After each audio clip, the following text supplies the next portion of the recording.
Hello అండి, అందరూ బాగున్నారండి. బీరకాయ తొక్కు పచ్చడి చేస్తున్నానండి నేను.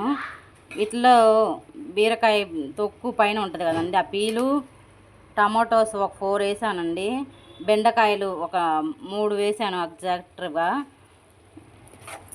కొంచెం ఒక 15 మినిట్స్ మగ్గించామంటే అన్నీ ఒకేసారి వేసినా మగ్గిపోతుందండి మూత పెట్టి. నేను కొంచెం అంత అది వేసానండి, కరివేపాకు.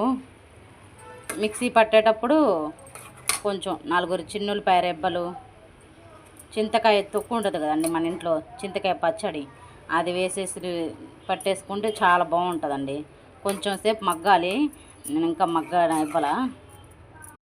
హలో అండి అందరికీ, వీడియో హలో అండి. నేను మిక్సీ పట్టేటప్పుడు చిన్నులపాయ రెబ్బలు 4, కొంచెం కొత్తిమీర, చింతపండు వేసేసి పట్టేశానండి.